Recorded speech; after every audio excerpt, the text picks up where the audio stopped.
Now we're going to go in and create a SharePoint Business Intelligence Center and back into the remote machine. And I've got Central Administration up and running. So let's go into Create Site Collection. And if you remember from the previous, what we had down here is we could come over and we could create a site collection here, but this would then be within the Mathino Group default site web application. So we're going to go through and create a new web application. I'm going to click the hyperlink, New Web Application.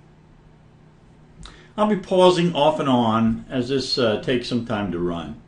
So we're going to use classic mode authentication, and what we're going to do is we're going to change the port up here, and you can change it to anything you want. I'm just going to put it on 777.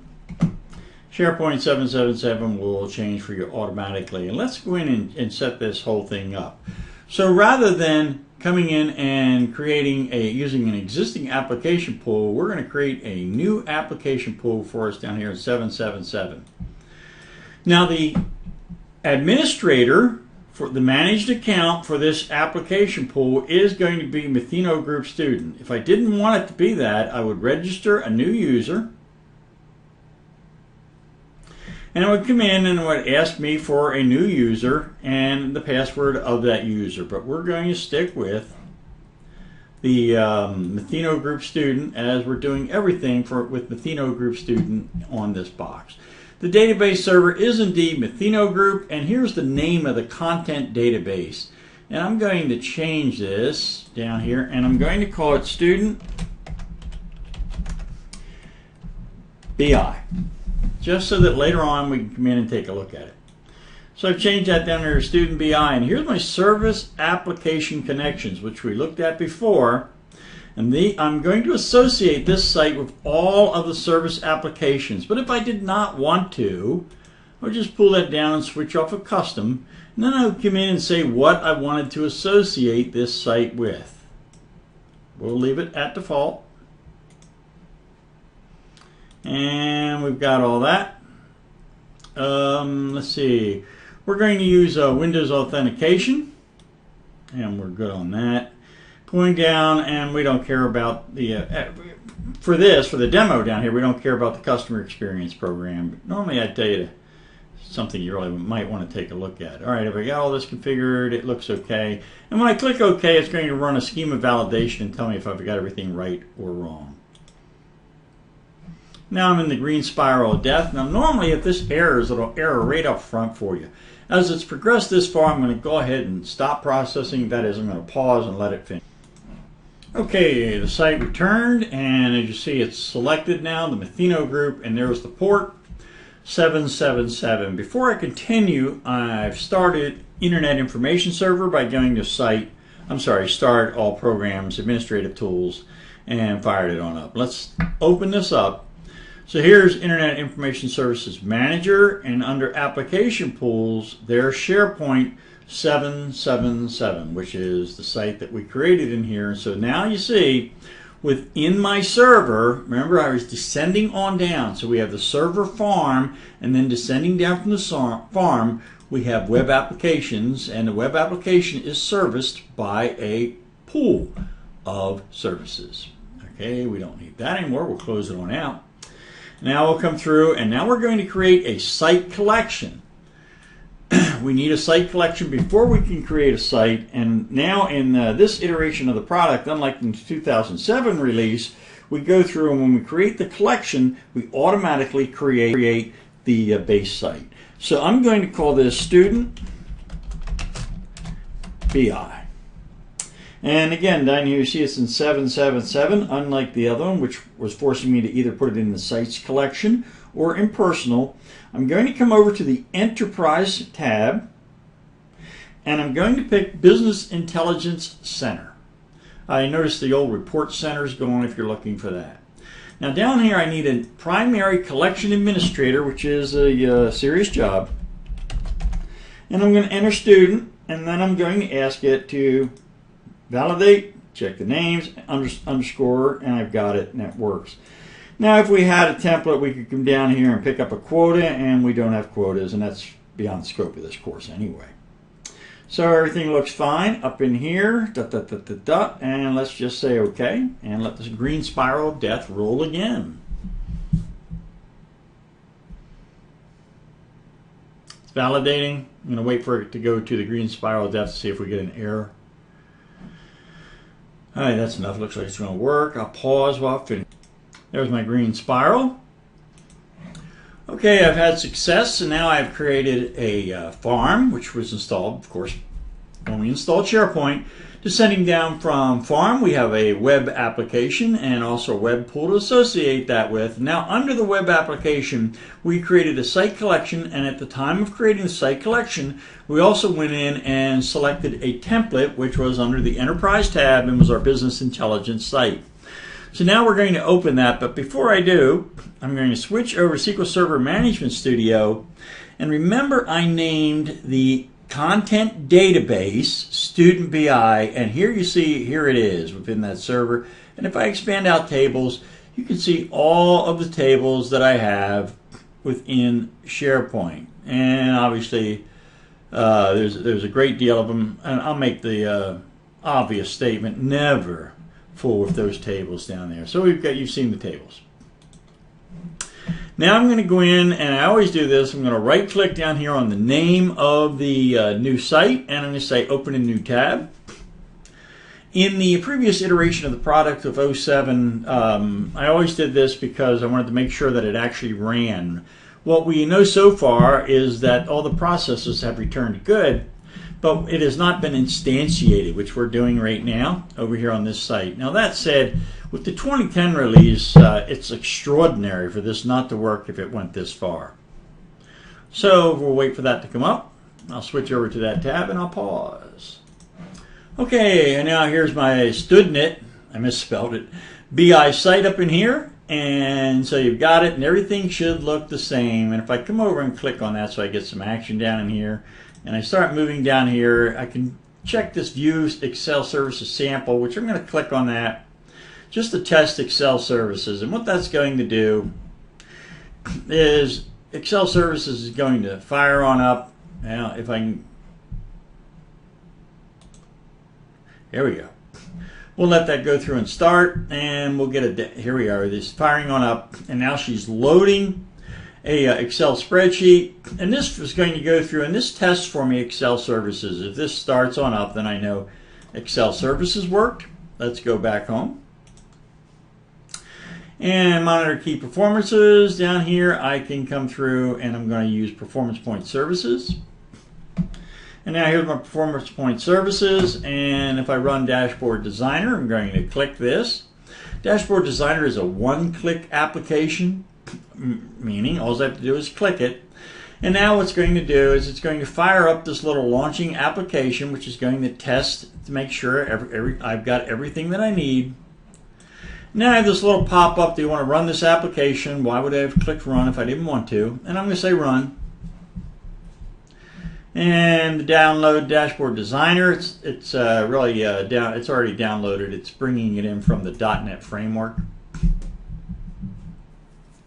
That would have worked fine if I did not have an internet connection. And now I'll wait an hour or so, and here we go. Dashboard Designer is up and running, and you notice it's connected into Mathino Group 777. And now it's queried, and it's picked up my document libraries. And we'll have tons more on this when we get into Performance Point Services. So let me close that for now. Do I want to save? Don't save anything. I was just fooling around. Now we can take a look at data connections, and that's a library that I have here, and it's installed for us by default off of the template. And I shouldn't have any connections in data connections.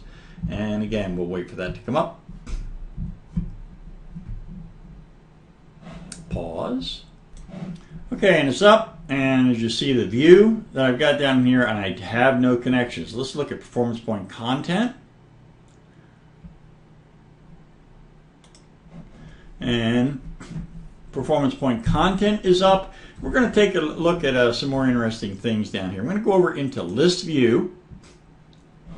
And within List View, I'm going to come in and look at the list settings. And now I'm going to I'm going to look at advanced settings. And I'm allowing management of content type right up in here. And content type is a collection of metadata settings. Let me show you that.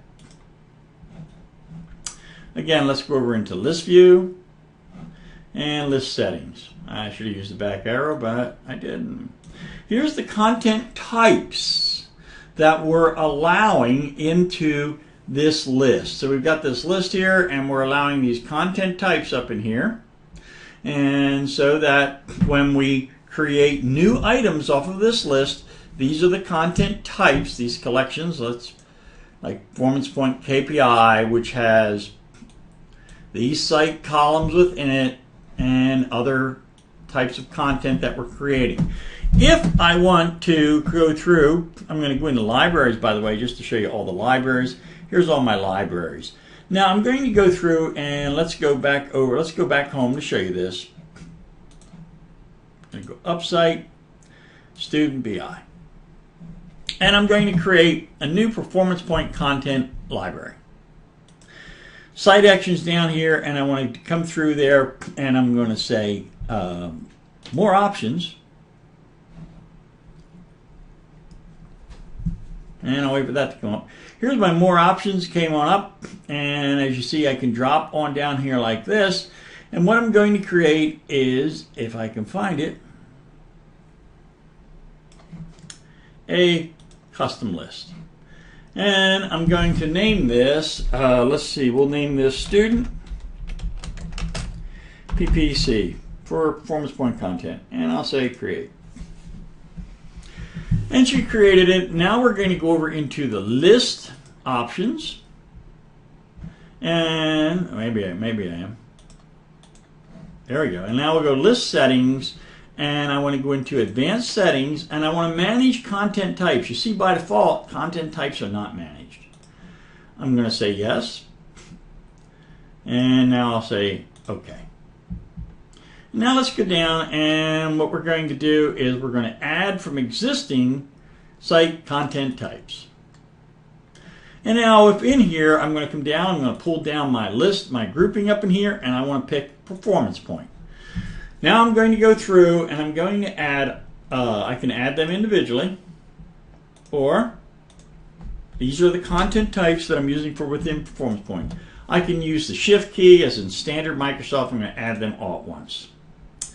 And this time we're going to make the, just to change something up in here. If you remember, the KPI was the default before.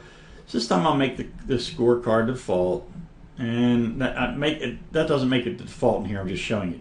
I'm going to say OK. And now I've got my content types. And now I'm going to go change new button order and default content type. And now I can come through here and I can change this. I've got the item in here, and I'm going to dump that on out. I don't want people to be able to create items. So instead, we're going to create, and I'll make a filter one. It doesn't really much matter. I just want to show you that I can change this. And I'll say OK, and this is looking pretty good. Now there's my student PPC, and now I'm going to come back over, and let's go in here, and we're going to go Student BI. And now we'll go into Student PPC. All right. And again, we'll go into List. We'll go into Item. And if we pull down Item, you see now I've got all these content types. And if I click Filter,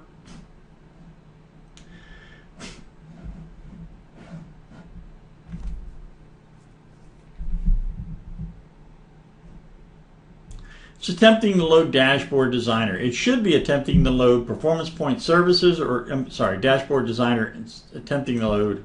Let's do it again. Let's try that. See this Dashboard Designer redirect? I had SharePoint Designer in my stupid brain. And this is not rare that Dashboard Designer would not fire on up. So sometimes you run into that problem, and if you do, you can just start Dashboard Designer, as we'll show you when we get over into the module on PPC. Let's go home and do one more thing.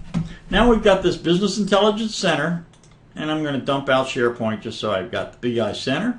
I'm going to add it to my favorites. Student BI sounds good. StudNet. Now let's go in here, Site Actions, and we're going to create site. New site. I don't want to create a team site. I want to create a Business Intelligence Center. And I'm going to call this one R&D. Now the URL name down here, I can't have white space in that, so I'm going to go R&D. And I'm going to say create.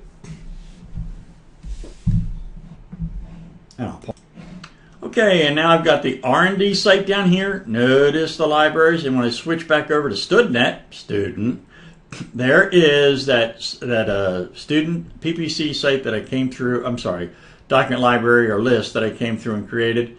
And here's R&D. This site R&D is a descendant of site student BI. The important part of that is it is all contained within the same collection database. So your single, that'll be your point of restore. And that's the Business Intelligence Center. We'll be coming through and working with this quite a bit as we continue through the course.